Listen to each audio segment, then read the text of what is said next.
Alors, je suis très heureuse de vous accueillir ce soir à l'auditorium de la Bibliothèque et des Archives de l'Alliance israélite universelle.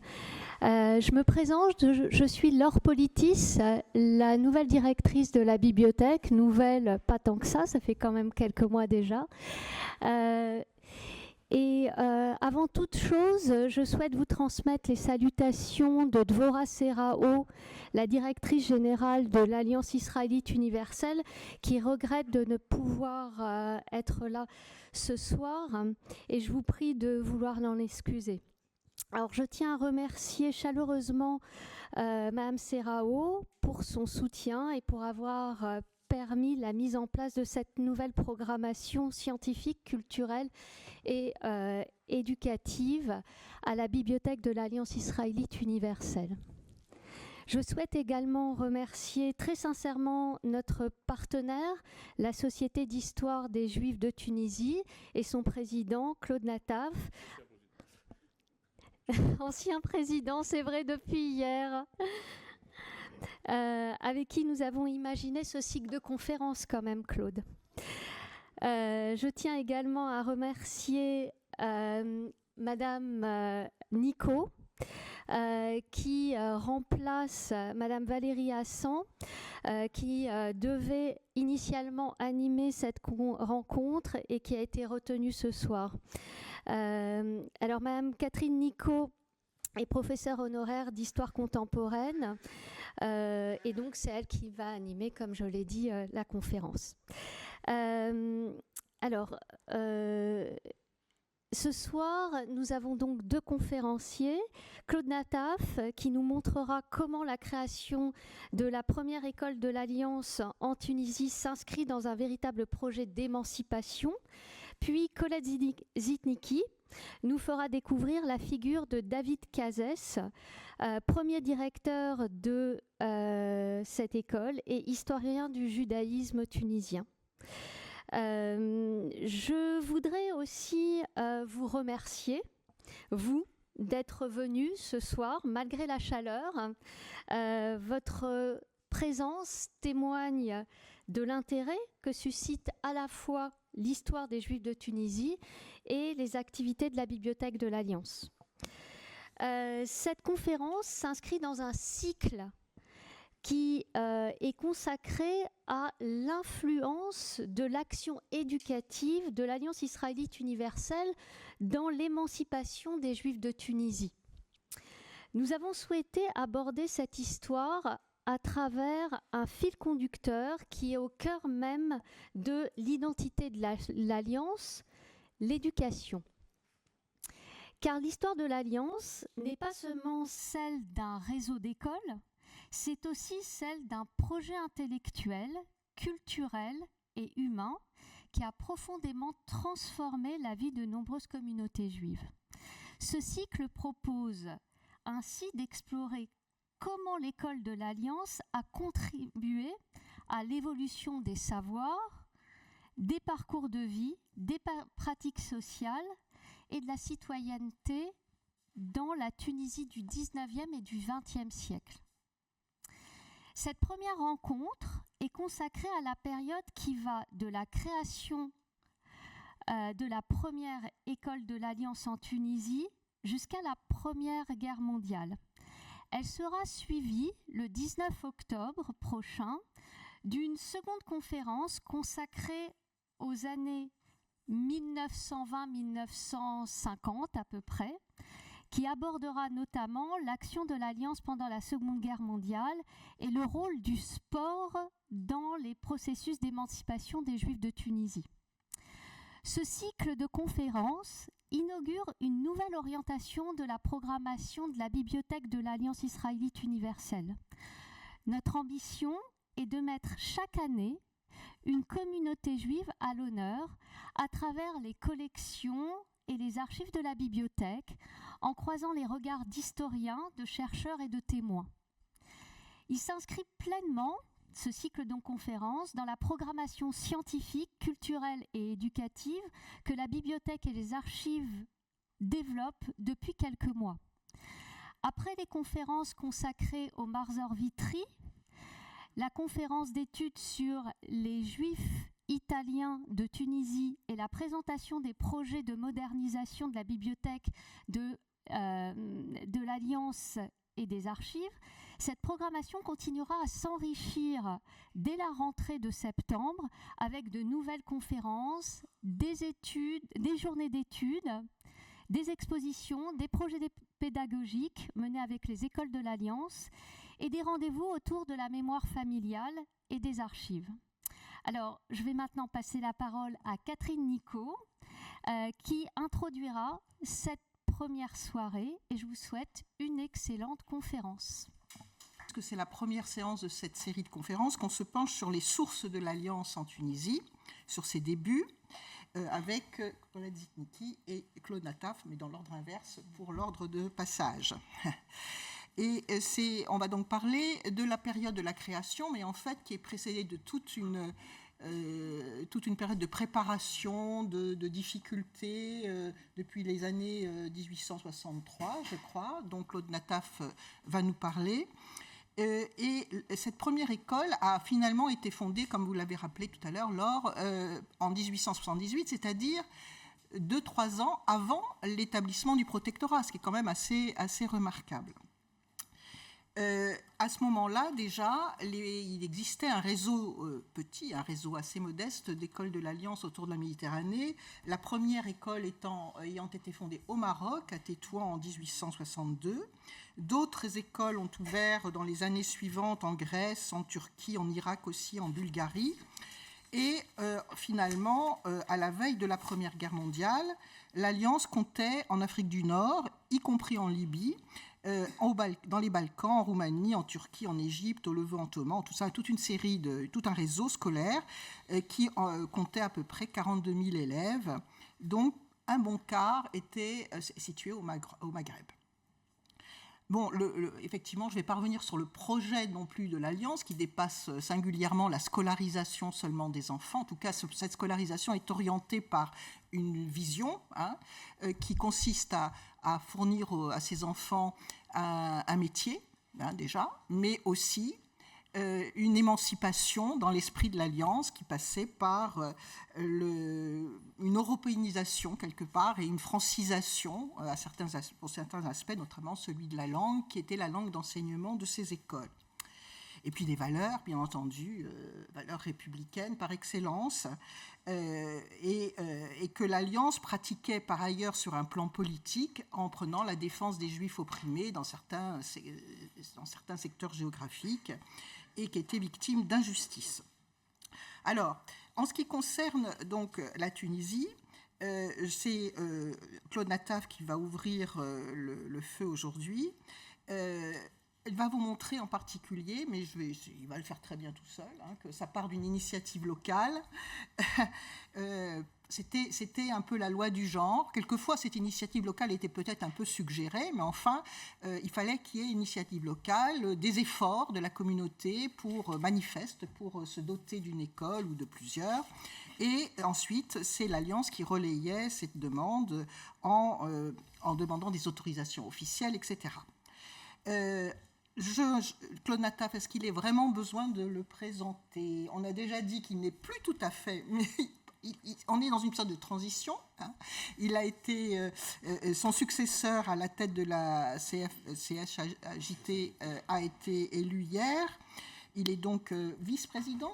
Vous ne l'avez pas dit, non, conseil d'administration seulement. D'accord. Une association qu'il a fondée en 1997 avec Jacques Taïeb. Et il a écrit je ne sais pas combien d'articles sur l'histoire de la Tunisie et surtout les Juifs de Tunisie.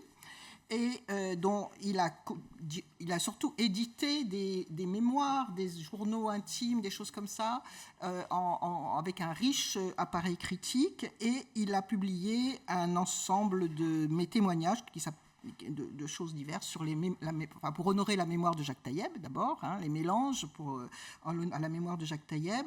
Un recueil de témoignages, les Juifs de Tunisie sous le joug nazi, le 9 novembre 1942 au 8 mai 1943, que Serge Klarsfeld avait préfacé.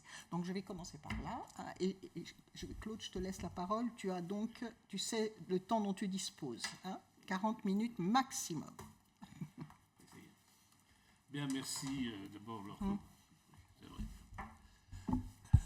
Merci Laure Politis, merci Catherine d'avoir tenu à dire quelques mots avant de nous laisser dans l'arène, Colette et moi-même.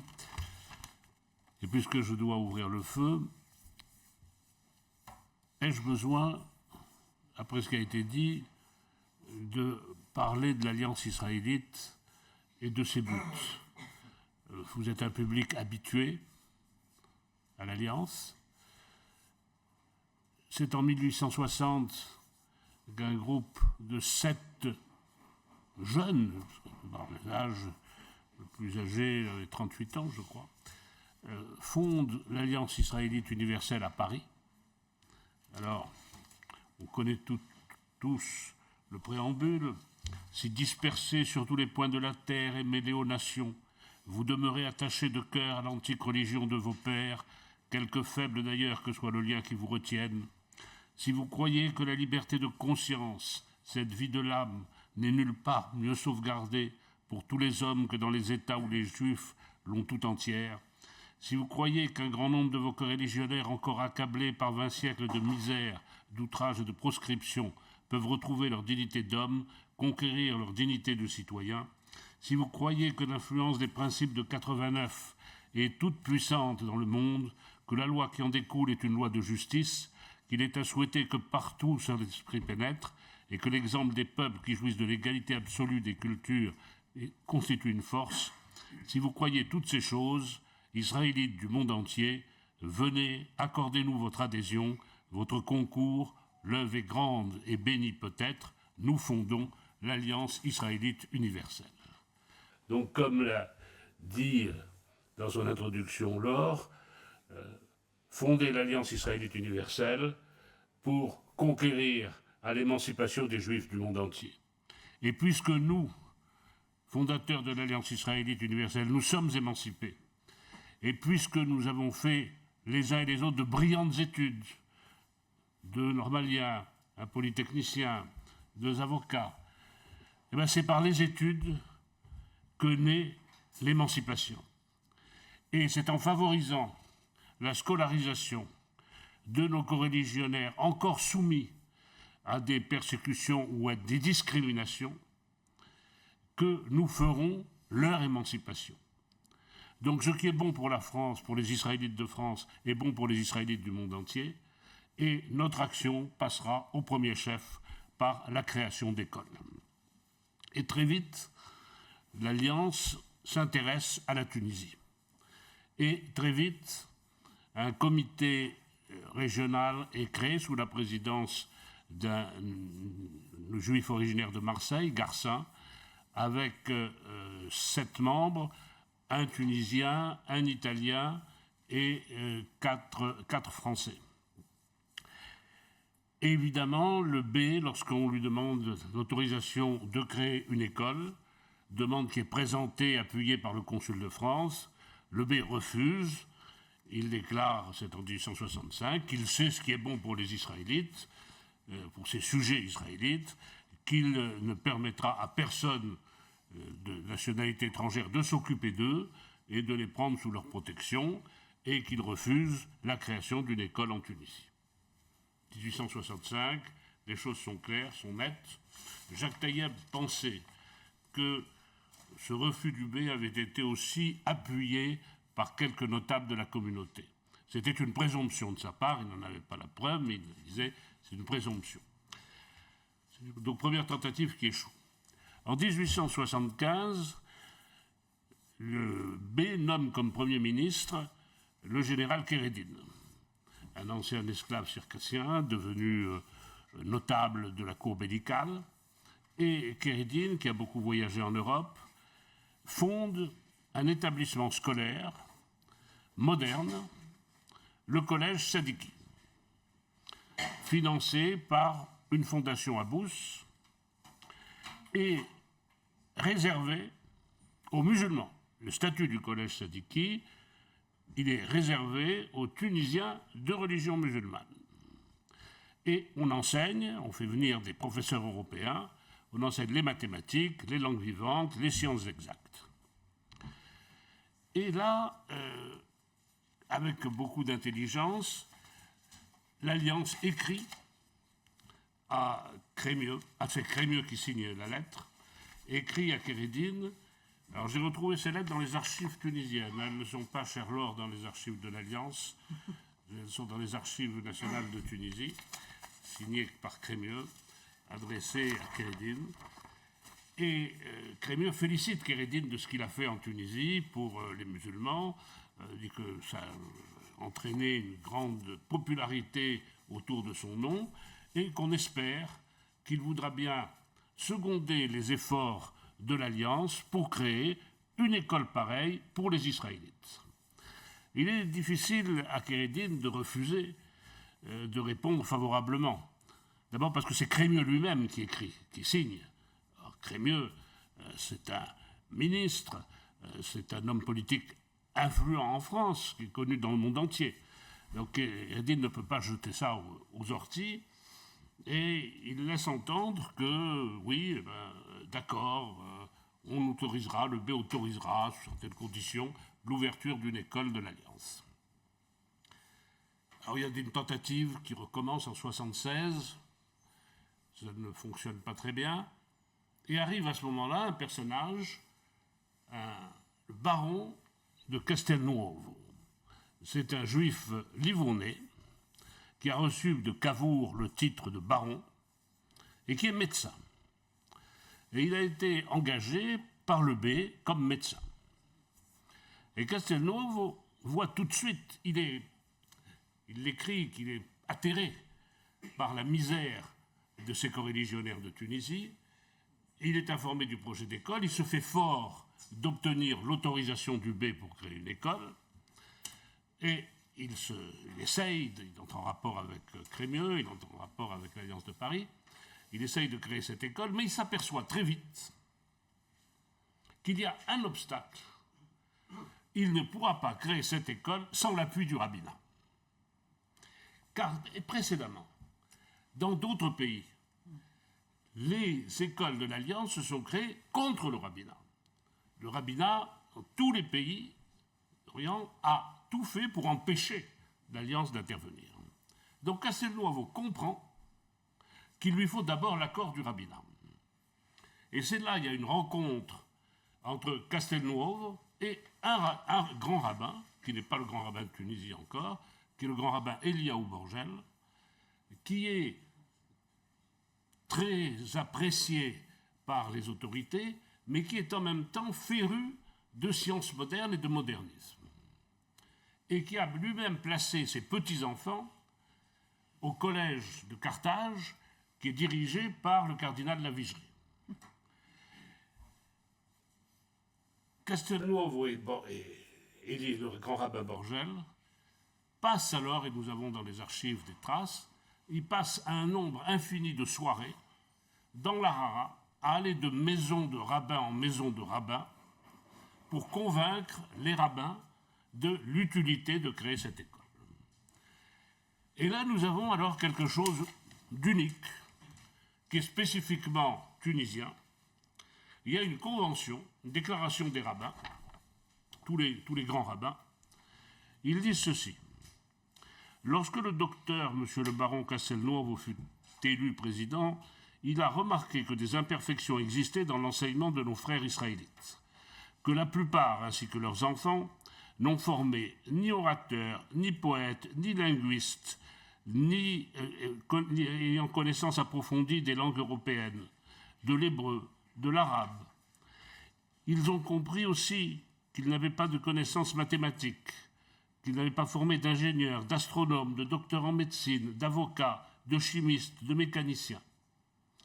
Aussi, l'honorable docteur a constaté que la cause de ces imperfections est l'inexistence d'une école spéciale pour préparer les jeunes élèves, garçons et filles. 1877, les rabbins, garçons et filles, à ces différentes carrières comme il en existe dans des villes de l'Europe, où par suite d'une émulsion constante, on a organisé de superbes à Jérusalem, à Alexandrie et ailleurs.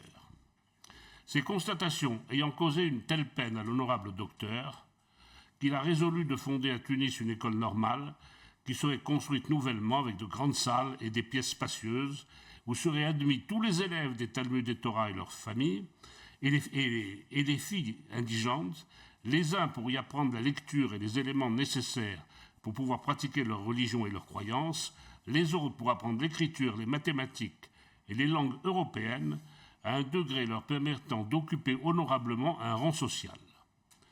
Une fois cet enseignement obtenu, chaque élève, garçon ou fille, pourra apprendre un art ou métier ou suivre telle carrière qui conviendrait à son tempérament.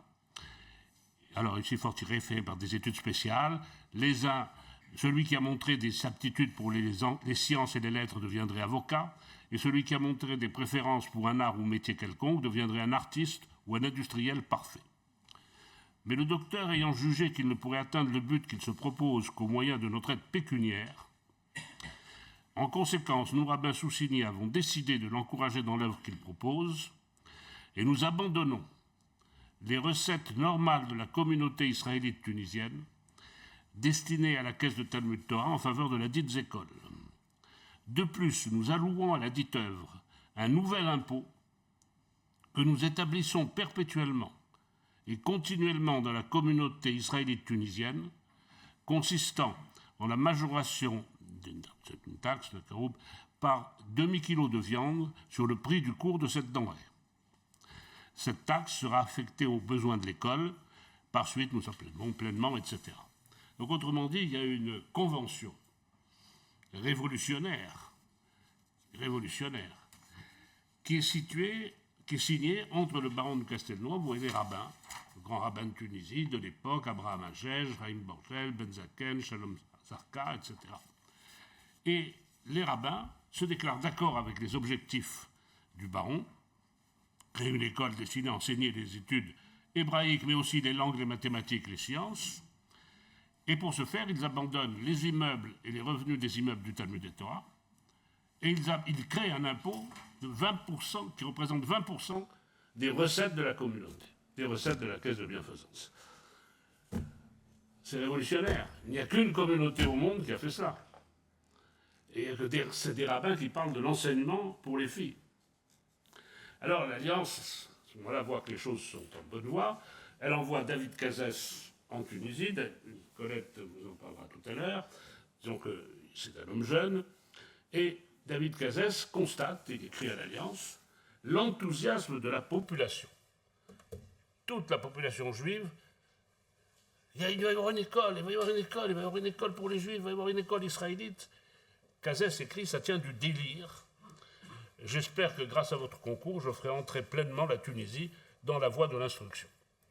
Alors, on achète un immeuble dont Cazès dit c'est le plus bel immeuble que possède l'Alliance pour ses écoles, rue Maltasrira. C'est un immeuble de 31 000 mètres carrés, plus une cour. Et on l'achète pour 100 000 piastres. Alors, qui paye ? Il y a une souscription qui est ouverte en France par l'Alliance. Il y a une souscription qui est ouverte à Tunis auprès de la communauté française par le consul de France. Et il y a des appels qui sont faits aux communautés d'Europe, à d'autres communautés d'Europe, qui versent des sommes. Bon, si ça peut vous intéresser, je dirais que la communauté de Livourne a donné 500 francs, la communauté de Bruxelles 2900 francs, la souscription de Paris par l'Alliance 19 100, dont 5 000 francs par les barons de Rothschild. Le baron de Hirsch a donné 35 000 francs. La souscription du consul de France a rapporté 9 000 francs. Et la communauté de Tunisie a donné 15 000 francs. Et Cazès a l'intelligence parce qu'il sent que du côté de la cour médicale, on regarde un peu cette école, cette future école, il a l'intelligence de prendre la tâche du consul de France, Théodore Roustan, et Théodore Roustan informe les autorités médicales que l'Alliance est une école française, donc qu'il prend l'école, la future école, sous sa protection française. À partir du moment où le consul de France vient dire « cette école est une école française, elle est sous ma protection », il est difficile aux autorités médicales de revenir sur l'autorisation qui avait été donnée et de l'interdire. Alors, on a le bâtiment, il faut des élèves, il faut des maîtres.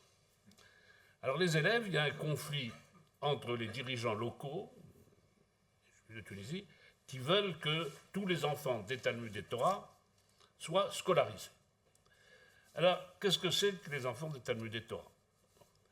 La première chose que fait Cazès, c'est de se voir, quand il arrive à Tunis, où sont scolarisés les enfants juifs.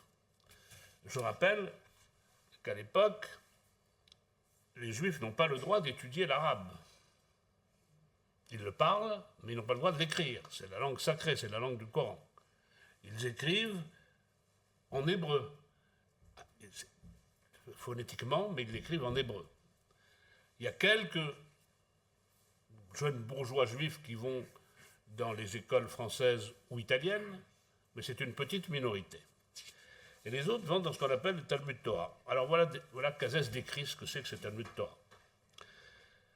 On m'avait fait un tableau bien noir de cet établissement. Et je m'attendais à trouver quelque chose de mauvais, mais jamais mon imagination ne se serait représentée un endroit aussi horrible. Permettez-moi de vous décrire. Après avoir traversé un labyrinthe de rues sales et étroites, j'en ai vu qui avait moins de 50 cm de largeur, on pénètre, ou du moins on descend dans un espèce de corridor qui mériterait plutôt le nom de mare. On n'y marche pas, on y patauge. En face de la porte est une espèce de niche pavée de dalles noires. Sans porte, c'est le cabinet d'aisance. Une petite cour où l'on pénètre d'abord donne accès à un certain nombre de petites chambres basses où enfants et maîtres sont accroupis, qui par terre, qui sur de misérables bancs délabrés. Il n'y a point de fenêtre dans ces chambres et elles ne reçoivent le jour et l'air que par la porte. Il y en a même une qui n'a pas de porte. La cour donne accès dans une autre cour moins humide et moins sale, où une seule chambre est employée à l'usage du Talmud Torah.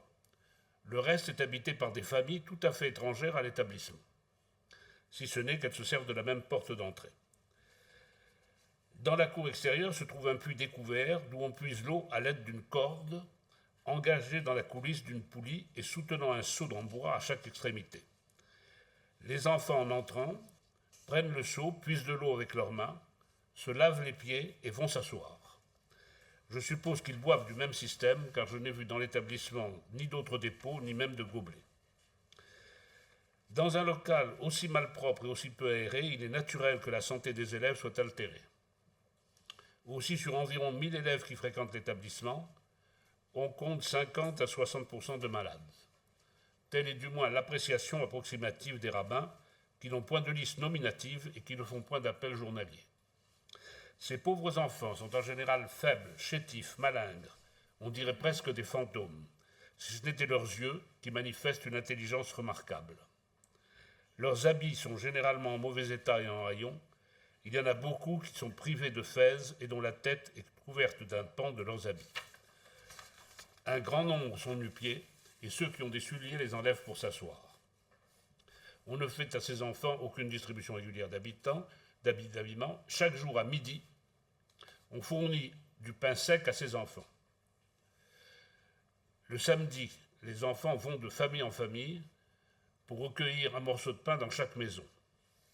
Cet aliment est conservé pendant une semaine dans une armoire humide par temps privé d'air. Le pain est supportable le dimanche. Le lundi, il doit déjà sentir le moisi. Quant à ce qui reste le jeudi, il vaudrait mieux pour les enfants qu'on les en privât. Voilà un morceau de pain rassis le dernier jour. Vous voyez dans quel état il pouvait être le dernier jour.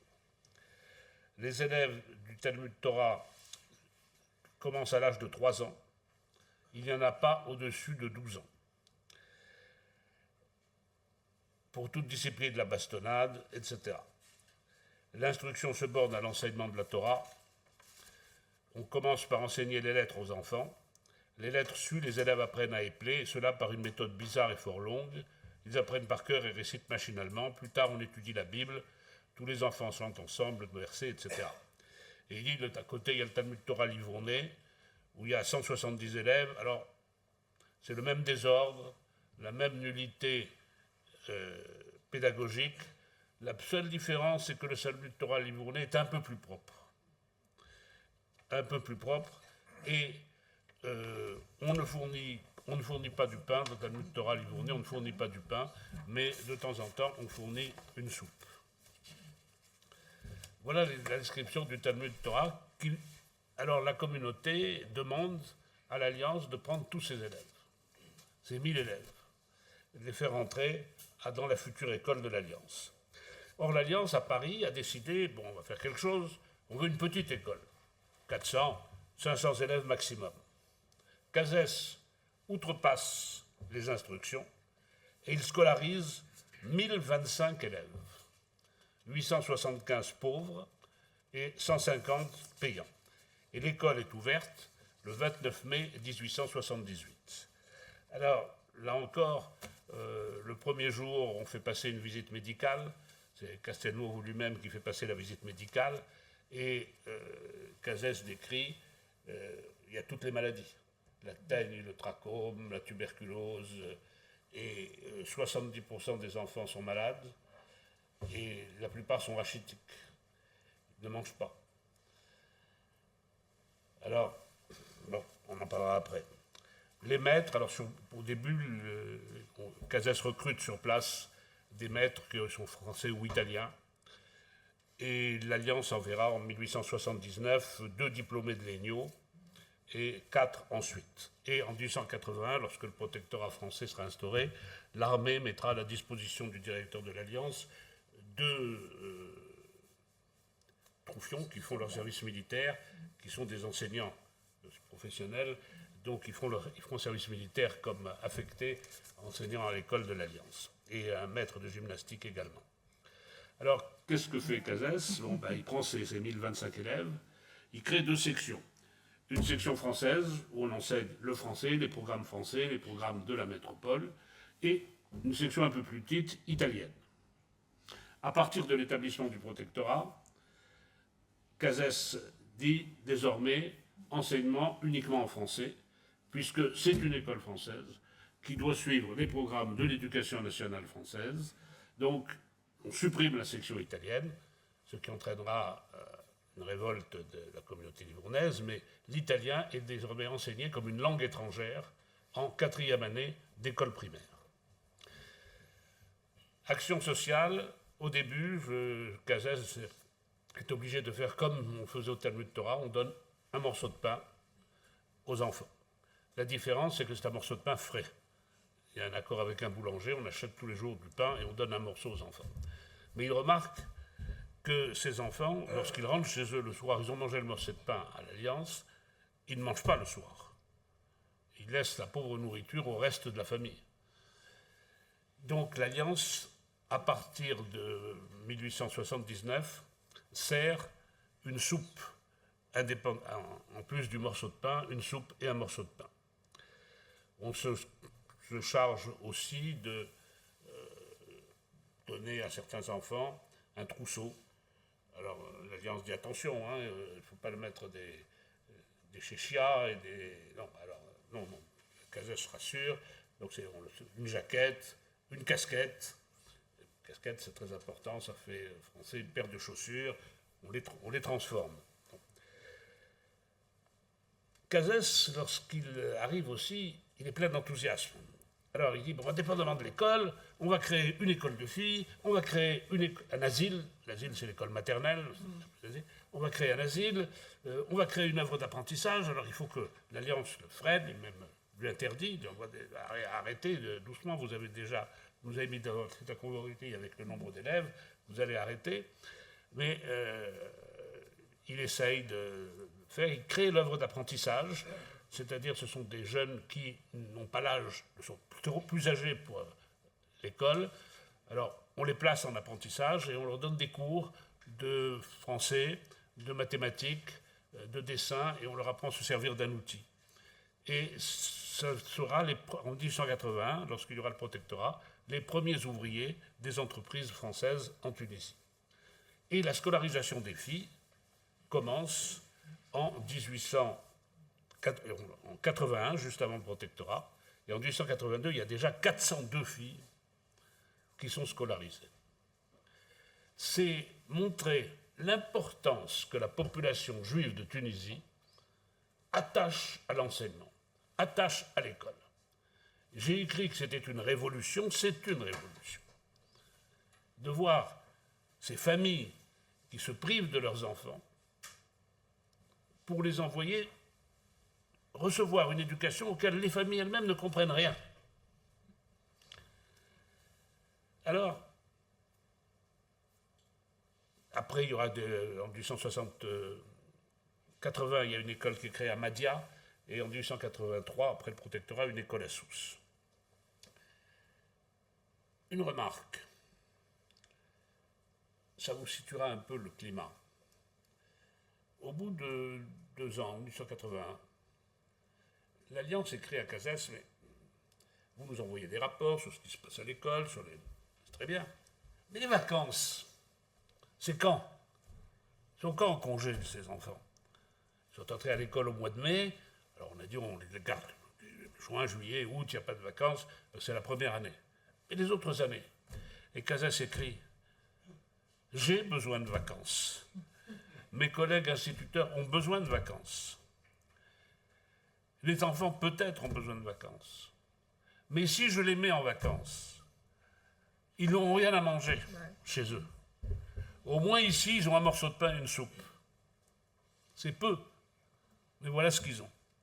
Et il faudra attendre 1883 et la direction de l'instruction publique mise en place par le gouvernement français pour que des vacances se soient accordées aux élèves de l'Alliance. Alors, quelles sont les conséquences? J'ai combien de temps encore, Catherine? Encore un quart d'heure et un peu plus. Non, un quart d'heure. Ah bon, d'accord. Alors, ça va. Ça va. J'ai longtemps réfléchi aux conséquences de ces premières années. La première chose que je voudrais souligner,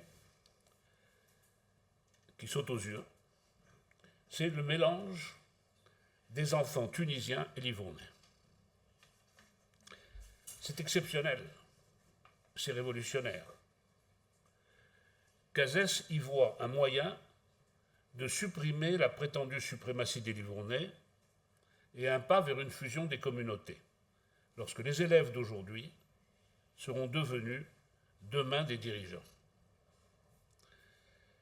La seconde, c'est que l'école a fait naître chez les membres de la communauté juive de Tunisie l'idée que leurs enfants pourront acquérir par l'instruction un rang élevé dans la population tunisienne.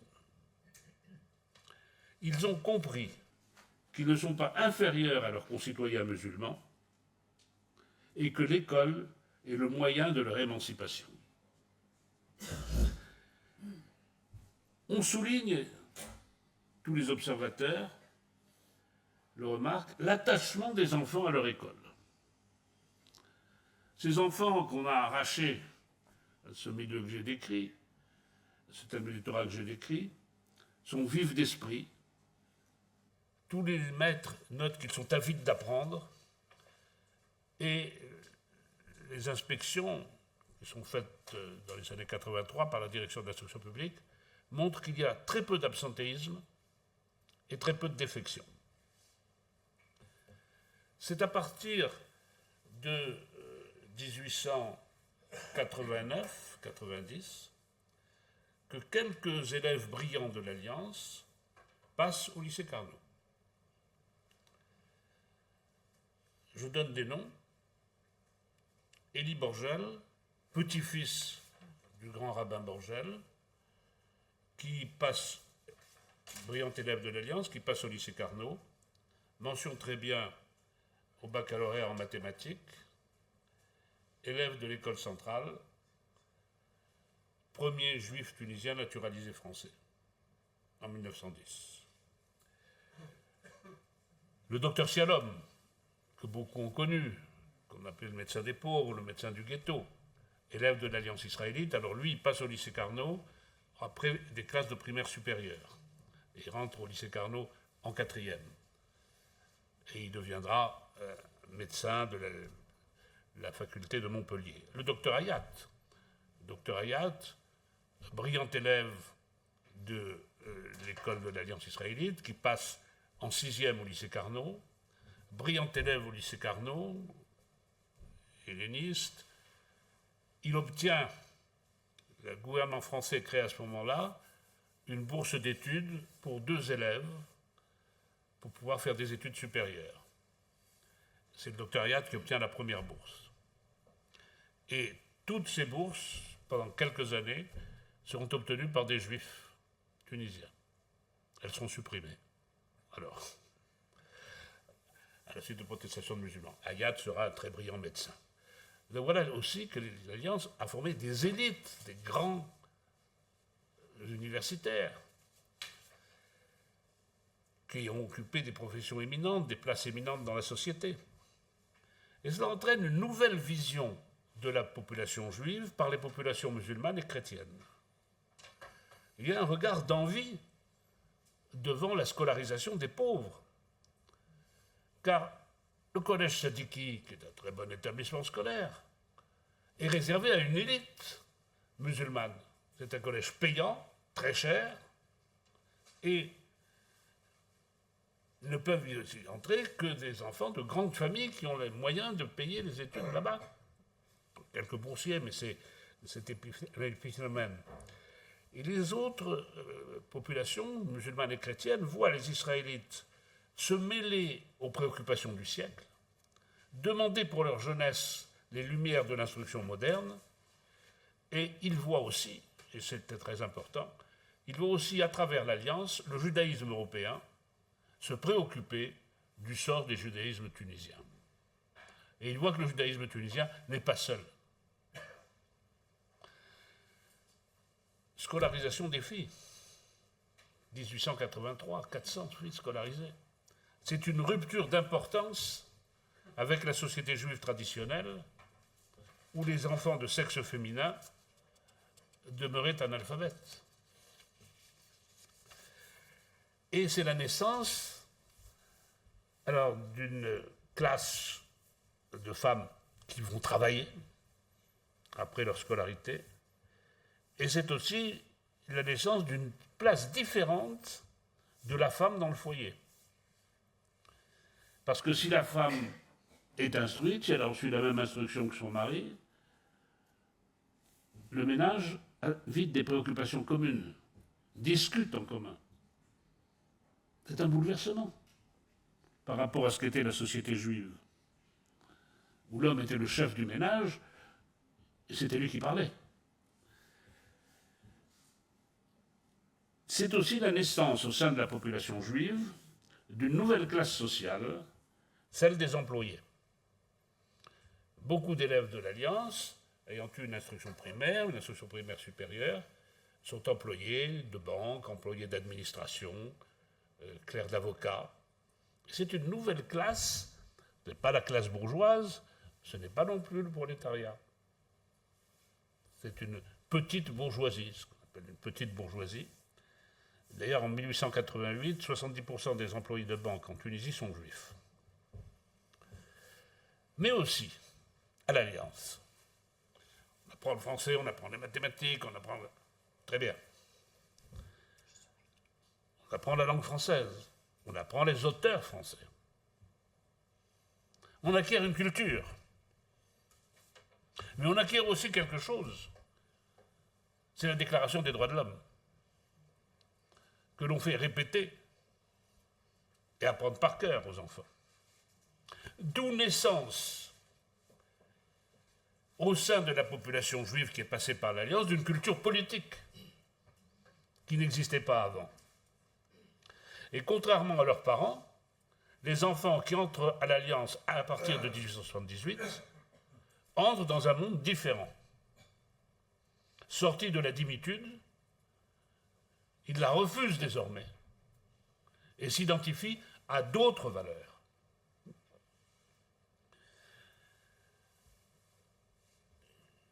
Une anecdote. 1881, protectorat français. Les troupes françaises rentrent à Tunis.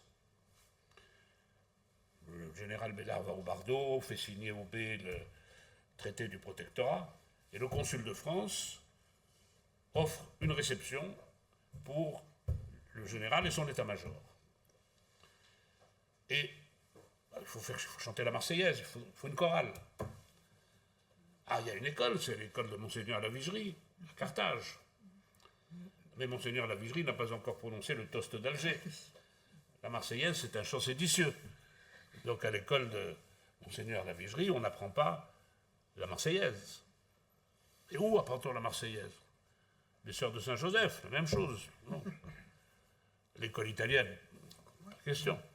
À l'Alliance, on apprend la Marseillaise.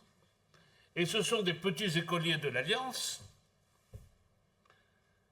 en 1881, qui sont requis, mobilisés, pour chanter la Marseillaise, lorsque le général Béliard, suivi de son état-major, entre dans ce qui deviendra la résidence de France, en face de la cathédrale Saint-Joseph. Et ce qui est remarquable, c'est ce goût de l'effort scolaire que donne l'Alliance. Une dizaine d'années plus tard, Paul Lapie, futur recteur de l'Académie de Paris, Paul Lapie, dont le fils sera d'ailleurs un ministre de l'Éducation nationale après, Paul Lapie est professeur de philosophie à Tunis, au lycée Carnot. Il a écrit un très beau livre, Les civilisations tunisiennes, je vous recommande, et il dit « La conquête des Israélites est facile. Il suffit d'ouvrir un cours ou une bibliothèque pour les voir accourir. La moitié des élèves du lycée Carnot est inscrit à la bibliothèque française. Et la bibliothèque populaire n'a comme lecteur que les Israélites. » C'est signification. Alors, lorsque, en 1883, la France prend en charge l'instruction publique en Tunisie et nomme un directeur de l'instruction publique, Machuel, je sais que Colette en parlera. Machuel prend ses nouvelles fonctions et il découvre, admiratif, une école française en plein développement. En juillet 84 ont lieu pour la première fois, puisque c'est l'école française, les épreuves du certificat d'études primaires. Le certificat d'études primaires de l'époque, c'est le bac de maintenant. L'Alliance présente 12 élèves. 7 sont reçus et les 6 premiers sont tous des élèves de l'Alliance. En 1885, sur 12 présentés, 8 sont admis, tous en tête du classement. À l'école de Mahdia, sur 4 présentés, 3 reçus. Donc Machuel découvre avec admiration cette école qui a été faite par des Juifs pour des Juifs. Alors ce tableau est-il tout à fait réaliste? Moi je suis admiratif parce que c'est le cas unique dans le monde juif, un engagement communautaire, un engagement rabbinique pour l'enseignement moderne. Et c'est quelque chose qui mérite encore d'être travaillé et d'être creusé. Il y a un engagement de la communauté aussi, qui approuve l'école, qui s'enthousiasme pour l'école. Parce que la communauté veut sortir de la pauvreté. Vous avez vu les chiffres? Lorsque Cazès dresse le tableau de ses élèves, 1025 élèves, 875 sont pauvres, n'ont pas d'argent pour payer. Plus de 80%. Voilà l'état de la population juive de Tunisie avant l'Alliance. Une pauvreté énorme, une pauvreté indescriptible, tant elle est importante. Et c'est aussi l'appropriation d'une culture. Les Juifs de Tunisie, à partir de 1878, commencent à sortir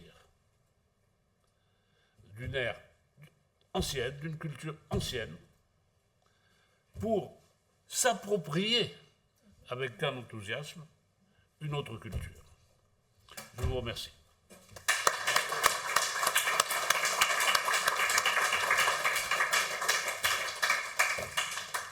On discutera, les questions seront regroupées à la fin de la séance. Là, je vais tout de suite donner bientôt la parole à Colette Zitnicki, qui est historienne, évidemment, qui est professeure émérite de l'Université de Toulouse, le Mirail. Non, Jean Jaurès. Jean Jaurès.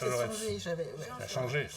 Et ses axes de recherche, ça a été les Juifs de Tunisie. Ses dernières publications, elle leur a fait des infidélités. Ah oui, je suis passée au Maroc, en Algérie. En Algérie, puisqu'elle a publié récemment Le cas Bugeaud, les violences de la conquête coloniale en Algérie. Et en 2025, c'est le dernier celui-là, 26, en 2025, la conquête, comment les Français ont pris possession de l'Algérie, 1830-1848, tout ça chez Taillandier. Mais bon, elle s'est beaucoup occupée des Juifs, et en particulier de l'Alliance et de David Cazès. Donc elle va nous en dire beaucoup là-dessus. C'est un personnage capital pour la création de l'école et son développement surtout. Donc je vais te laisser la parole tout de suite, 40 minutes aussi. Très bien, je te remercie. Je remercie Laure Politis pour m'avoir invité à ce séminaire, on va dire, cette journée d'études, à ces conférences autour de la création des écoles de l'Alliance à la fin du 19e siècle. Et effectivement, vous m'aviez suggéré, Laure, de parler de David Cazès. Et dans un premier temps, j'avais dit encore David Cazès, puisque j'avais longuement parlé de lui pour mon habilitation à diriger des recherches il y a une quinzaine d'années, puis j'ai publié un certain nombre d'articles sur David Cazès, et donc je me suis dit, il faut trouver un angle nouveau pour évoquer David Cazès. Et je l'ai trouvé, cet angle, c'est celui des rapports qu'il va nouer avec les nouvelles autorités qui s'installent dans le pays à partir de 1882, c'est-à-dire les Français, et en particulier le département de l'instruction publique. Alors, je vais commencer par une référence, non pas à Machuel, mais à quelqu'un qui finalement gravite dans le même univers. Il s'agit de Benjamin Buisson, qui était le futur directeur de l'œuvre du collège Alaoui. C'est pas Ferdinand Buisson, c'est son frère, Benjamin Buisson, qui en 1887 disait la chose suivante. À côté des écoles publiques arabes françaises, il serait injuste de ne pas mentionner avec toute la sympathie qu'elles méritent les grandes écoles de l'Alliance israélite de Tunis et de Sousse. Là aussi, on apprend la langue française et les sentiments français. Là aussi, la bonne volonté des populations est grande, et non moins grande celle des maîtres. Ce ne sont pas les élèves qui manquent, c'est la place pour les loger et l'argent pour leur donner des maîtres.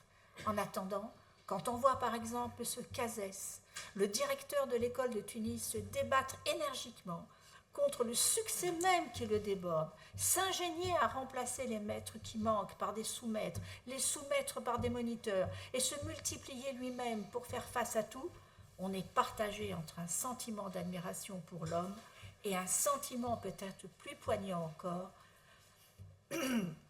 que c'est là comme en Algérie, il y a d'immenses besoins et une immense bonne volonté à laquelle la France ne peut pas ne pas répondre.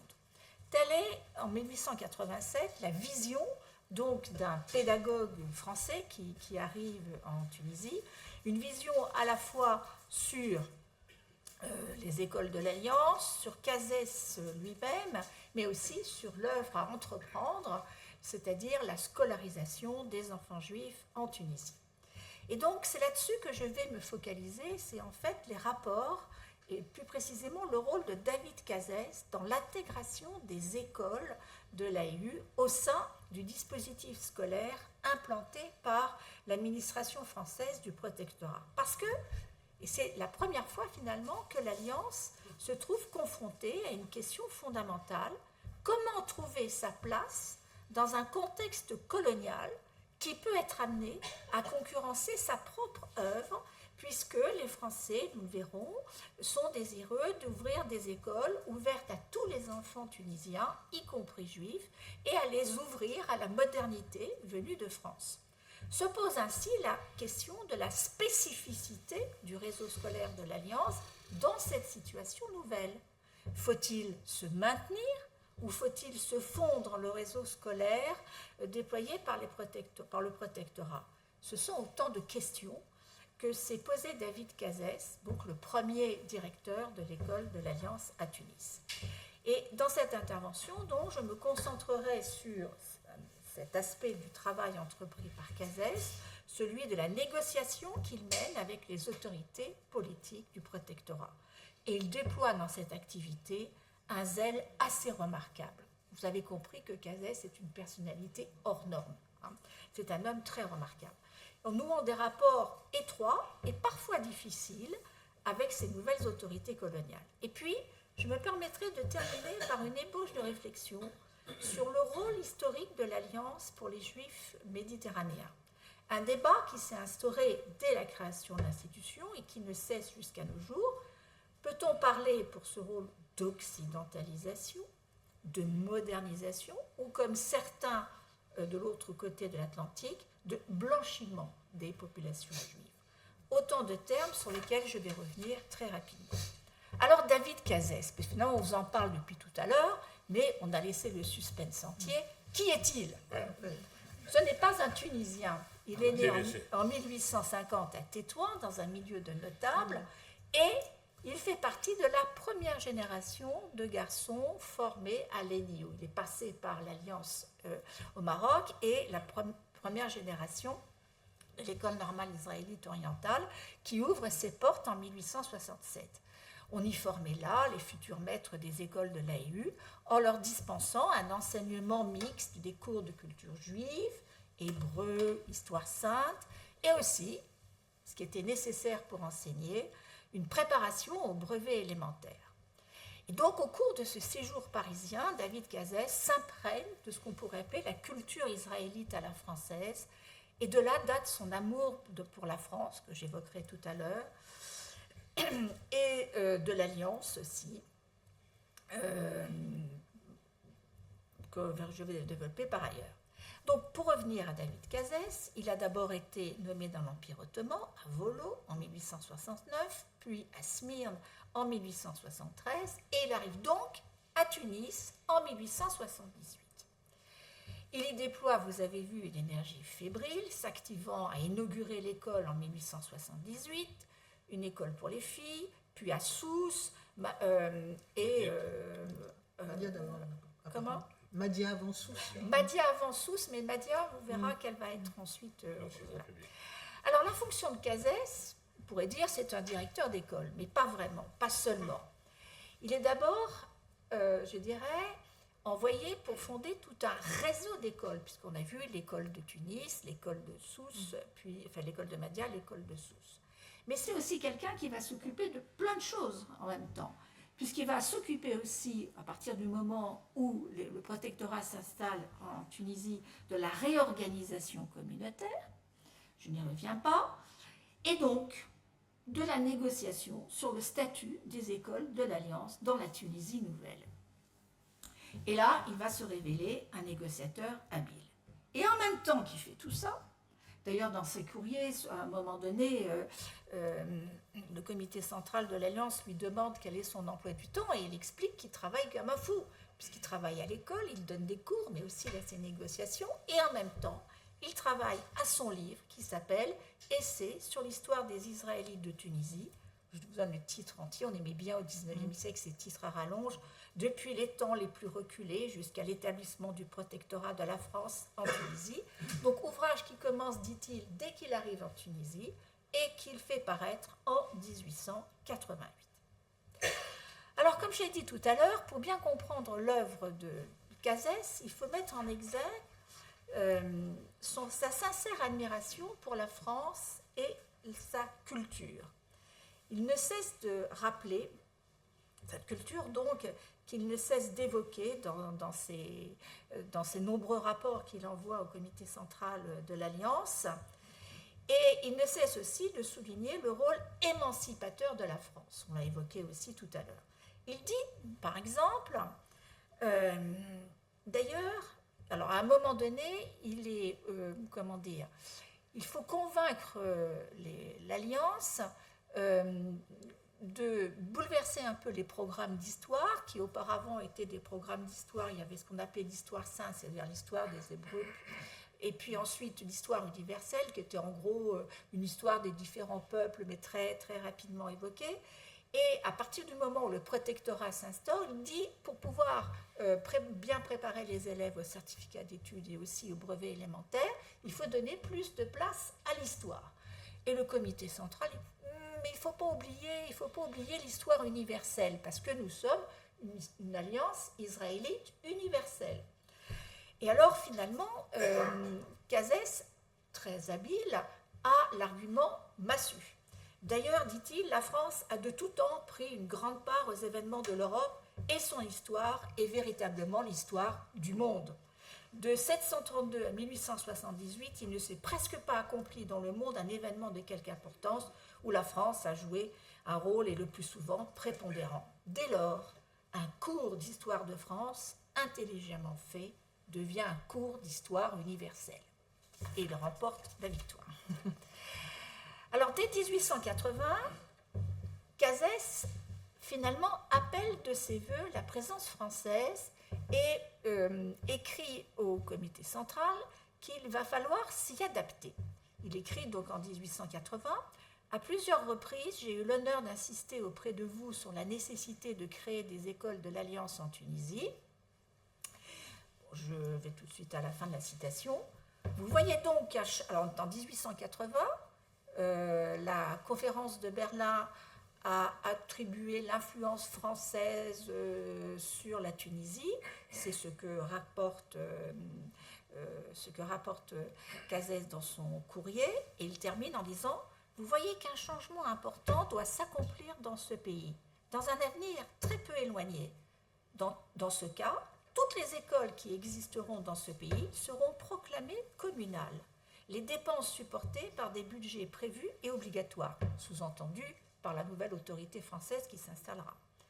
En fondant donc des écoles dans les principaux centres israélites du pays, non seulement nous mettons nos coreligionnaires à même de profiter d'un événement qu'il serait imprudent de ne pas prévoir, mais nous ne nous imposons qu'une dépense temporaire et d'ailleurs peu élevée. Pourquoi temporaire ? Je laisse un peu de suspense pour expliquer par la suite.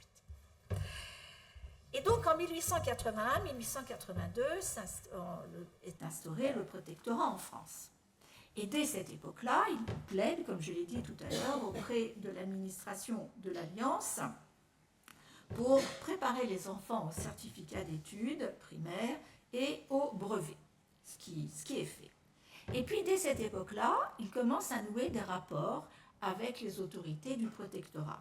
Cette première entrevue, par exemple, en février 1882, avec M. Jules Jusserand, qui est un proche de Paul Cambon. Oui. Paul Cambon. C'était un sénateur. Voilà. Et donc, il apprend à ce moment-là qu'il y aura en Tunisie le développement d'un plan de scolarisation pour les enfants tunisiens. En même temps, en 1883, il fait aussi référence au climat qui s'installe parmi les Juifs de Tunisie, une certaine désillusion finalement par rapport au protectorat. La nationalité française n'est évidemment pas accordée. Il trouve que les autorités du protectorat ne sont pas très coopératives. Et il dit, donc Cazès dit, les Juifs s'attendaient à mieux. Les Juifs s'attendaient à mieux. Il n'empêche que les négociations pour trouver sa place à l'intérieur donc de ce futur plan de scolarisation commencent en 1883. Et elle commence avec une personne clé qui, d'une certaine manière, est un pendant de Cazès. C'est Louis Machuel. Louis Machuel, il est né en 1848 à Alger. Son père était lui-même un arabisant. Il a fait des études, il est allé à l'école coranique, il a appris l'arabe. Il obtient même un certificat d'aptitude à l'enseignement de l'arabe et il deviendra professeur au collège de Constantine, puis au lycée d'Alger, et il fréquente les cours de la Grande Mosquée, etc., etc. Machuel connaît la Tunisie. Il a été envoyé à Tunis pour effectuer une mission d'information et d'études concernant la faculté théologique de la Zitouna et du collège Sadiki, dont on a parlé tout à l'heure. Et c'est lui que l'on va choisir, et en particulier certainement Ferdinand Buisson, c'est ce que dit Cazès, il a certainement raison, c'est lui qu'on va envoyer en Tunisie pour développer un plan de scolarisation. Et ce plan de scolarisation, c'est un plan très original par rapport à ce qui s'est passé en Algérie. En Algérie, quand les Français sont arrivés, ils ont fermé toutes les écoles coraniques, une partie des médersa, etc. Au contraire, en Tunisie, les Français, et en particulier donc Buisson, Machuel, etc., veulent développer une politique plus respectueuse, dit-il, de la personnalité tunisienne. Par exemple, éduquer les enfants tunisiens progressivement.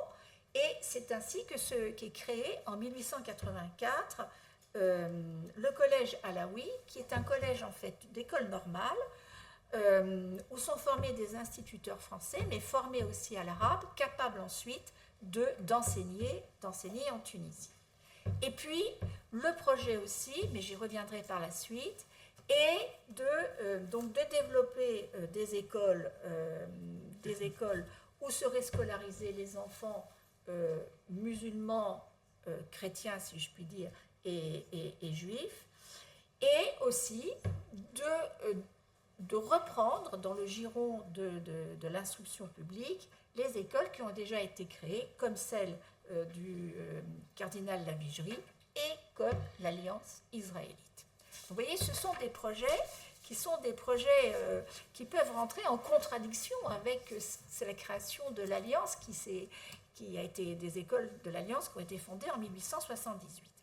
Alors quand je dis que Machuel et Cazès sont un peu des hommes miroirs, ils ont à peu près le même âge, ce sont des gens qui, partagent la même envie, c'est celle de scolariser les enfants.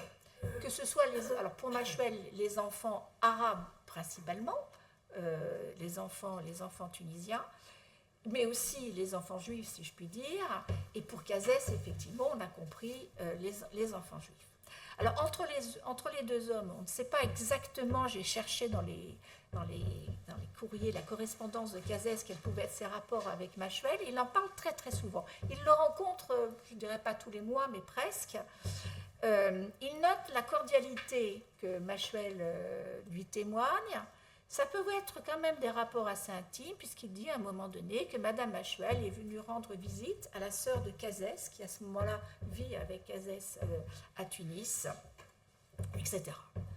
Mais les négociations commencent et elles ne sont pas simples.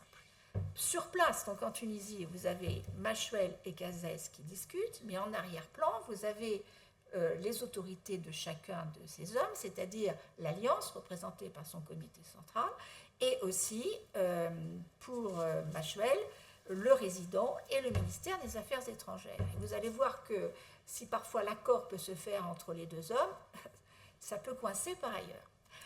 Alors, leur stratégie des institutions juives d'un côté, du protectorat, ne converge pas toujours tout à fait. L'idée de Machuel est de multiplier les écoles qu'il appelle des écoles laïques, donc ouvertes à tous les enfants tunisiens. Je l'ai dit aussi, il a l'idée d'intégrer les écoles existantes, comme celle de la Vigerie, créée par la Vigerie et par l'AEU, dans le système scolaire français. Mais l'AEU, elle, mène une politique prudente et cherche à conserver ses écoles, tout en demandant, depuis les premières négociations, à obtenir des subventions de la part du gouvernement, enfin du protectorat. Et entre ces deux politiques, Cazès doit naviguer, sans compter, vous le verrez, qu'il a sa propre idée qui peut rentrer en contradiction avec celle de l'AEU. Ainsi, Cazès et Machuel, chacun de ces hommes a son rôle, doit défendre la politique de son institution, avec, comme je l'ai dit, quand même une volonté commune d'instruire le plus possible les enfants et ces enfants dans la culture française. Alors la première rencontre se fait en octobre 1883 entre Machuel et Cazès. Elle se fait de façon très cordiale. Dès cette époque-là, je ne vais pas rentrer dans les détails parce que c'est un petit peu compliqué, Machuel propose de mettre à disposition de l'AIU des professeurs. Très bien, mais ça veut dire aussi qu'il demande un contrôle des programmes, des inspections, et donc Cazès renacle un petit peu, et puis il a sa propre solution. Et il s'en ouvre dès cette époque-là à l'AIU. Il dit, ce qu'il faudrait, en fait, cette solution radicale, c'est céder les écoles de l'Alliance, et de façon que l'Alliance puisse se concentrer son œuvre sur d'autres territoires, d'autres terrains qui, n'étant pas soumis à l'influence française, demanderaient, si vous voulez, plus de soins. Alors, c'est une option radicale qui, on va le voir, va être discutée au sein de l'Alliance. Alors, les négociations piétinent, je ne rentre pas dans le détail. En 1885-1886, Machuel donc revient sur son idée. Voilà, nous vous proposons des professeurs, et puis avec ce droit de regard finalement sur les manuels, les programmes, et aussi sur l'agrément des professeurs que vous allez nommer. L'AIU dit qu'elle préfère, dit-elle, se voir accorder une subvention annuelle qui nous permettent d'augmenter dans toutes nos écoles de Tunisie le nombre de professeurs et des élèves, de leur fournir le matériel dont ils ont besoin, de mieux aménager les locaux. En échange, le gouvernement aurait la part légitime qu'il peut désirer dans l'administration et l'inspection des écoles. Le problème, c'est qu'à cette époque-là, le protectorat ne propose aucune subvention. Donc, propose des professeurs, mais pas de subvention. Or, pour l'AIU, c'est très important de contrôler la nomination des professeurs. Et donc, Cazès et Machuel, c'est joli ça, concoctent un plan et proposent d'aller plus loin. Ils proposent donc une cession des écoles de l'Alliance. Et donc, Cazès écrit en janvier 1886 au comité central en disant « Les bases de ce projet serait la direction de l'enseignement public se substituerait à l'Alliance en prenant à sa charge les appointements totaux du personnel enseignant du français et de l'arabe, professeurs et moniteurs, etc. » Et concrètement, il rédige un programme, enfin un brouillon de convention. Donc, la création d'une école ouverte à toutes les nationalités et toutes les cultures. Toutefois, la majorité de ses élèves devant appartenir au culte israélite, cette école continuera à garder son caractère actuel. Compliqué quand même pour l'Alliance d'accepter ce genre de situation. On y observera les fêtes et les jours de repos actuellement en usage. Le directeur de l'école devra être agréé par le directeur de l'enseignement public. Tous les instituteurs de l'école chargés de l'enseignement français doivent être munis du brevet de capacité, ce qu'ils n'ont pas encore, ils ont le brevet élémentaire. 5 des instituteurs de l'école seront nommés et payés par le gouvernement tunisien. Et l'un d'entre eux aura au moins le brevet supérieur. Le comité central de l'Alliance sera tenu de fournir au minimum un nombre égal de maîtres en dehors du directeur. Et là, le comité central, on se pose des questions et on pose des questions à Machuel. Mais quelle sera la place de l'hébreu dans ce type d'école? Mais avez-vous aussi réfléchi à cette idée, confier des enfants à des professeurs qui pourraient être hostiles? On est quand même dans une période où l'antisémitisme est très puissant, et singulièrement en Tunisie à ce moment-là. L'Alliance conservera-t-elle le personnel actuel? Le personnel sera-t-il remplacé, dit-elle, par des professeurs indifférents ou antisémites? Ne va-t-on pas occasionner une fuite des enfants dans les Talmuds Torah, puisque les parents pourraient ne pas envoyer leurs enfants à ce type d'école, et quel rôle serait donné à Cazès. Donc, pas de session. Pas de session, et en février, le verdict tombe. La session a évidemment ses inconvénients, et donc, je ne vais pas prendre toute la citation, mais le comité central dit niet. Le comité central dit d'autant plus niet que Cazès a noué des rapports, je dirais, si profonds avec Machuel, que Machuel, en février 1886, lui propose à titre provisoire la direction du collège Alaoui, et lui propose aussi d'envoyer une partie des enfants du cours supérieur qui préparent le brevet dans le collège Alaoui, pendant que d'autres continueraient à l'école de l'Alliance. Et alors le comité central lui rappelle qu'il est allé beaucoup trop loin, et le verdict tombe. La lettre est très sèche. Le comité regrette très vivement ce que vous avez fait et le désapprouve. Tout d'abord, rien de pressé, et vous auriez dû nous consulter. Vous avez désorganisé notre première classe et en partie la seconde classe, et vous avez accepté des fonctions en dehors de notre école. C'est une mesure très grave et que vous n'aviez pas le droit de prendre sans autorisation, puisque tout ce que vous venez de faire est provisoire. En gros, remettez les choses en place. Et là, on a une lettre de Cazès qui remet sa démission. On n'a pas la suite, elle n'est évidemment pas acceptée. Cazès et Machuel sont allés trop loin dans la négociation. Ni l'AU ne pouvait accepter, ni aussi à ce moment-là, je pense que la direction de l'enseignement public ne pouvait aussi accepter les choses dans cet état-là. Et donc, les négociations recommencent, puisqu'il faut quand même trouver une place de l'AU dans ce système scolaire qui se met en place. Alors, en 1889, Cazès est désespéré. Il envoie une lettre en disant qu'il est complètement découragé, puisque ça n'aboutit à rien, qu'il s'est montré plus royaliste que le roi. Enfin bref, il semble déçu à la fois par l'attitude du comité central et du protectorat. Et puis, les choses se débloquent en 1889-1890, lorsque le protectorat décide d'octroyer une subvention, certes modeste, mais qui va ensuite s'accroître, aux écoles de l'Alliance, avec une mesure en retour, ça veut dire un droit d'inspection, l'obligation de soumettre les livres de classe, les professeurs nommés par l'Alliance, agréés par la direction de l'instruction, de l'enseignement public, etc.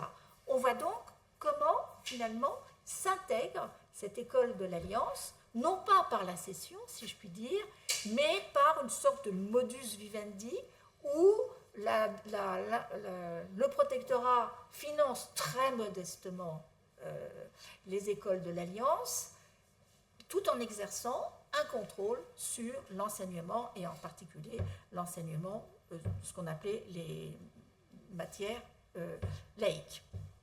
Et donc, en 1890, j'ai encore quelques minutes ? 9 minutes. 9 minutes. En 1890, Cazès écrit un projet de lettre au ministre, au résident. C'est dire, monsieur le ministre, donc le résident, que nous adhérons volontiers à vos conditions sur les programmes, l'emploi du temps, les inspections, le choix du livre, la nationalité des maîtres, etc. Bref, une lettre d'acceptation. Et c'est le système donc, qui se met en place à partir de 1890-1891. Et en 1893, une fois que ce modus vivendi a été trouvé, Cazès s'en va. Il est nommé en Argentine pour diriger l'œuvre de l'Anglo-Jewish Association. Alors, quel est le résultat de cette politique ? Le résultat de cette politique, c'est que l'AU a conservé ses écoles, donc à Tunis, à Sousse, qu'elle en a créé à Sfax. L'école de Mahdia va être rétrocédée. Qu'elle finance aussi en 1910 un séminaire rabbinique et qu'elle a créé une école agricole à Djedeïda. Ces écoles, on l'a vu, sont intégrées dans le système scolaire français en termes de programme et soumises à inspection. Et puis, l'intention aussi de Machuel est réalisée. Des écoles publiques, qu'il appelle des écoles laïques, sont ouvertes aux enfants juifs, avec aménagement en termes d'absence le samedi, des cours d'hébreu prévus soit à l'intérieur de l'école, soit à l'extérieur. Alors, ce que l'on peut en tirer, c'est que, de ce bref aperçu, c'est qu'il y a eu du côté du protectorat, comme de l'AEU, la volonté donc d'intégrer les écoles de l'Alliance dans ce système scolaire en construction. Que l'AEU n'était pas hostile globalement au projet et qu'elle a fini par accepter les conditions qui lui ont été imposées par la direction de l'enseignement. Mais qu'elle a entendu le plus longtemps possible, et avec succès, à conserver sa spécificité, conserver une école où les valeurs du judaïsme devaient être transmises aux enfants, valeurs qui n'étaient pas jugées contradictoires avec celles de la France républicaine, mais valeurs qui ne devaient pas être diluées ou oubliées. Et j'en arrive très rapidement à ma conclusion. Comment analyser cette politique, la politique de l'Alliance, je dirais de façon plus globale? Dans les études sur l'Alliance israélite, quand on s'interroge donc sur le rôle de l'Alliance, on a parlé dans un premier temps d'occidentalisation des Juifs d'Afrique du Nord, et en particulier Chouraki, qui dans son livre parle de l'émancipation et de la renaissance juive donc apportée par l'Alliance. Dans les années qui ont suivi, on a beaucoup parlé de ce terme d'émancipation. Ce terme d'émancipation vu d'abord de manière positive, puis on a mis en exergue ses aspects négatifs, en mettant l'accent sur peut-être une assimilation forcée ou imposée, une adhésion à la mission civilisatrice française qui hiérarchisait les hommes et les cultures, vectrice aussi d'une séparation avec le monde arabo-musulman et sa culture. Vous voyez différentes acceptions. Aujourd'hui, certains vont encore plus loin et parlent, concernant l'œuvre de l'Alliance, d'une politique raciale, d'un processus de blanchiment des judaïcités orientales. Je fais référence là à un article qui s'appelle « The Racial Politics of the Alliance Israélite Universelle » de Rachel Baron-Bloch, qui, étudiant la découverte des Falachas par Joseph Alevi, dit « Alors que l'État français se lançait dans une expansion impériale, les Juifs à la tête de l'Alliance se firent les champions de l'impérialisme républicain en mettant en œuvre leur propre variante juive de la mission civilisatrice française. Ce faisant, les Juifs français affirmaient leur francité et revendiquaient leur blancheur. » Alors, ce terme de blancheur, je le récuse, whiteness en anglais, d'une part parce que la notion est en elle-même discutable, je n'ai pas le temps ici de la discuter, mais d'autre part aussi parce qu'elle est reprise par des polémistes en France, et je pense en particulier à la polémiste Ouria Boutelja, donc les Juifs, les Blancs et nous, qui dit « Je vous le concède volontiers, en parlant des Juifs, vous n'avez pas choisi d'être blanc, vous n'êtes pas vraiment coupable, responsable. » Pour ma part, je m'inscris dans la vision plus nuancée de Jessica Marglin, qui, pour évoquer l'œuvre de l'Alliance, emploie le terme de modernisation, qu'on pourrait traduire plutôt en français de « entrer dans la modernité ». Elle dit, par exemple, parlant des élèves de l'Alliance au Maroc, je la cite, « Je veux dire par là qu'ils se considéraient à la fois comme rompant avec le passé, ce que on a vu tout à l'heure, et comme s'inspirant des notions de progrès d'origine européenne, notamment une représentation politique plus inclusive, de nouveaux rôles de genre et le développement économique. En ce sens, donc, les membres de l'association des anciens élèves abordaient la modernité, je termine, voilà, et donc, je termine ma phrase, la modernité comme un projet, un ensemble d'objectifs intimement liés à un nouvel ensemble d'espoirs et d'attentes. Et juste termine quand même, une modernité, me semble-t-il, qui ne revient pas à imiter la modernité occidentale, mais à y inclure des interprétations et des variations propres, à s'approprier, tu as prononcé ce terme, je le trouve très juste, à s'approprier cette modernité. Et l'AEU, justement, a donné à ces hommes, à ces anciens élèves de l'Alliance, le moyen de participer à ce mouvement global de modernisation. Et Cazès, c'est bien dans ce cas. Il est un juif moderne. La modernité, pour lui, est représentée par la France. Mais il entend se placer en tant que juif dans cette modernité. D'où son investissement dans l'AEU ou son livre sur l'histoire des Juifs de Tunisie. Voilà. Merci pour cette mise au point. Non, c'est pas une... Mais j'avais envie de terminer là-dessus. Oui, non, mais c'était bien. Il faut dire des choses comme ça, parce que quand il y a des interprétations aussi radicales... Ah, mais moi, c'est je ce que vois t'as- plein de choses Bon. sur la question En des... tout cas, l'approche que tu as eue de ton sujet, hein, ça m'a rappelé, il se trouve que j'ai été amenée à étudier la Convention 1945, Ouais. Oui. et en fait c'est la même tension qu'on retrouve Ouais. d'un bout à l'autre. Je ne vais pas revenir sur les détails, mais c'est très, très fascinant de voir Ouais. le problème se perpétuer comme ça. Alors la parole est à la salle à présent. Est-ce qu'il y a des questions? Oui, monsieur? Oui, merci pour vos deux interventions. Ah oui, pardon. Oui, merci pour vos deux interventions. Est-ce que vous avez des éléments quantitatifs de proportion d'élèves juifs tunisiens à travers les années qui sont passés par l'Alliance israélite universelle versus ceux qui sont passés directement dans l'enseignement républicain? Tu les as? Alors, au départ, la très large majorité, 90% des élèves juifs scolarisés, sont scolarisés par l'Alliance. Remarque, les fondateurs de l'Alliance, Crémieux, Leven, Carvalho, Manuel et autres, politiquement, ils sont quoi? Ils sont des laïcs. Leurs enfants, ils sont dans l'école publique, dans les lycées. Ils sont pour une école juive dans les territoires qui ne sont pas des territoires français, où les enfants juifs ne sont pas scolarisés, ou dans certains pays sont scolarisés par les missions chrétiennes, avec tous les risques de conversion que cela entraîne. L'Alliance ne crée pas d'école en France.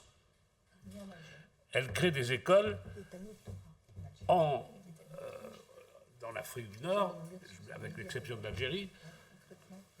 Et pourquoi ne crée-t-elle pas d'école en Algérie? Parce que l'Algérie, c'est la France, c'est l'école publique française. En revanche, elle crée des écoles en Tunisie, elle crée des écoles au Maroc. Quand il y a le protectorat français qui est établi, alors n'oubliez surtout pas que le protectorat français est établi par Jules Ferry. Jules Ferry, c'est le père de l'école laïque, c'est le père de l'instruction obligatoire. Et que les hommes qu'il envoie en Tunisie sont des hommes de son entourage, Buisson, Josserand et autres.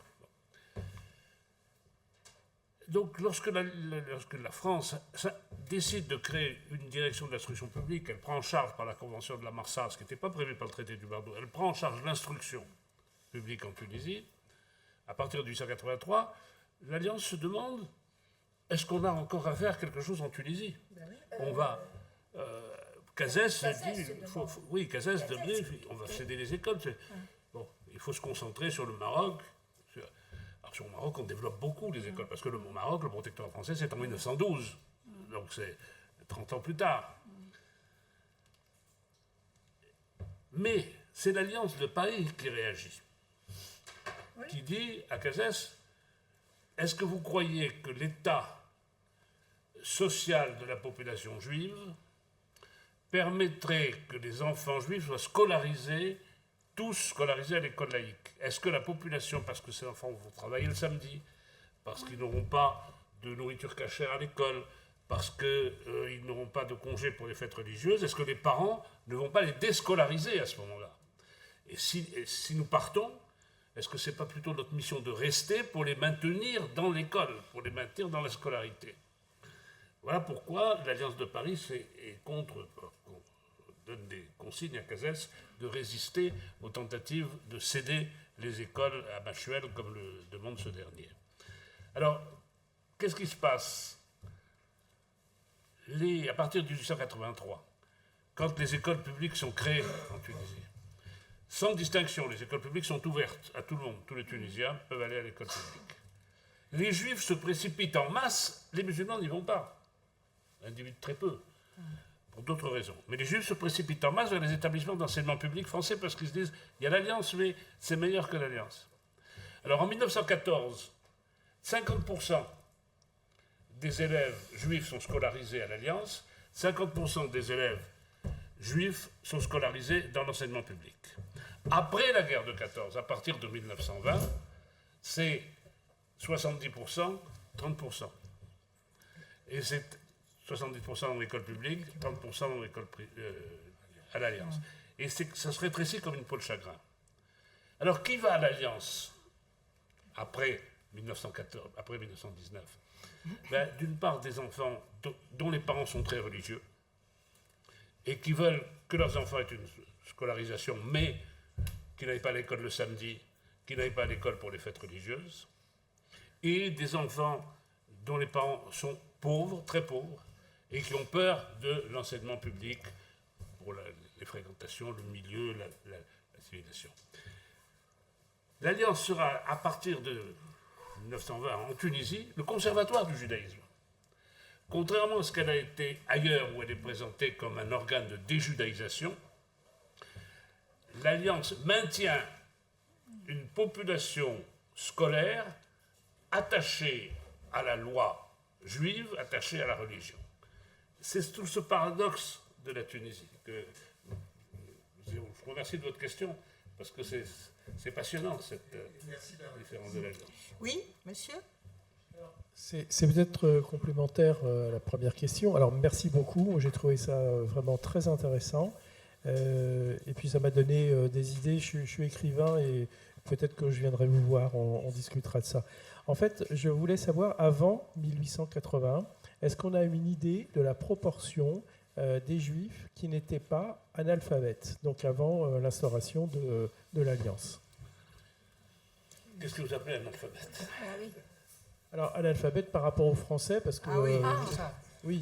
Parce qu'aucun Juif n'est analphabète. Parce que... on est d'accord, par rapport aux Français. Tout Juif doit apprendre, tout père de famille doit apprendre à lire la Torah à son fils. Tout à fait. Bon, par rapport aux Français, il y a 1880, il y a un petit pourcentage. Je dirais ceux qui vont à l'école de l'Alliance. Le millier d'élèves qui sont scolarisés par l'Alliance. Ou des commerçants.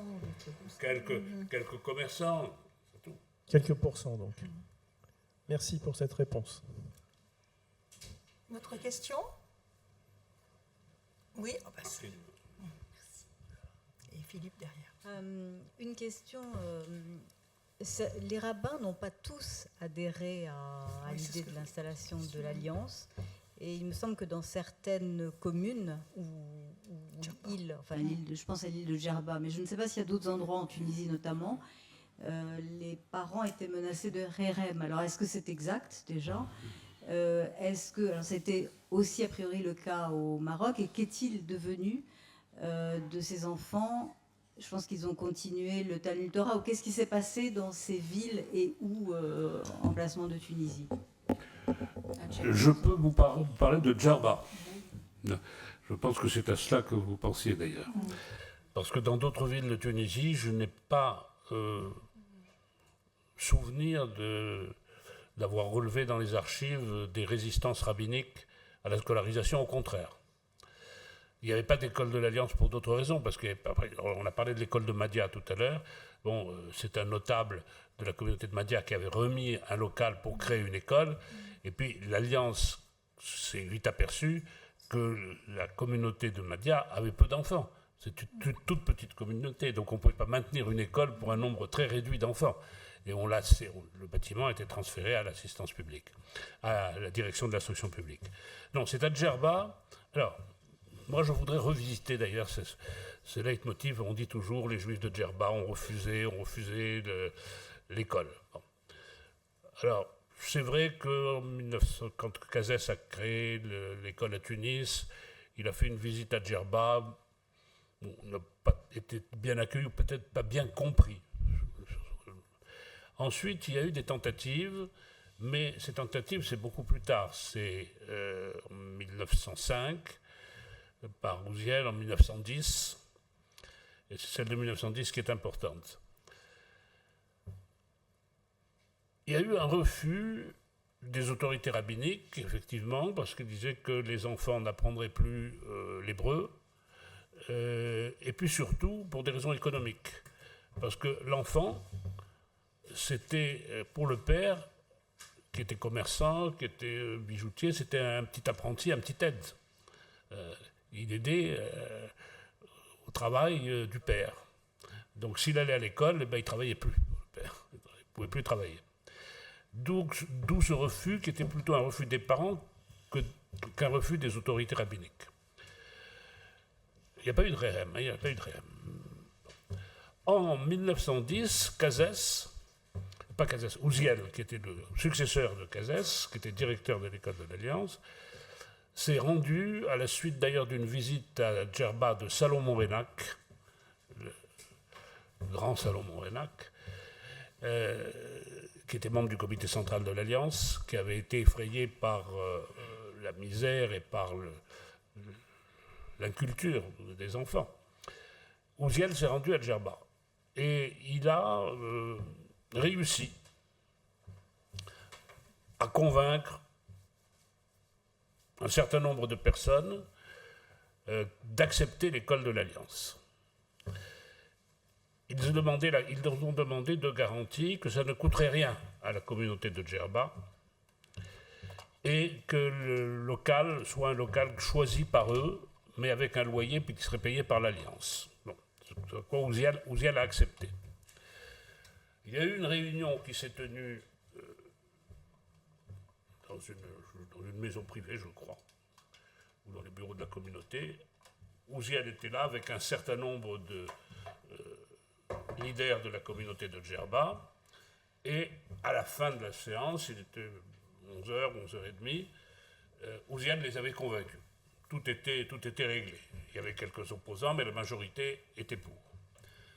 Et la séance était présidée d'ailleurs par M. Kamous Kabla, qui était de la communauté d'Arabia, qui est le grand-père de Gabriel Kabla que nous connaissons aujourd'hui.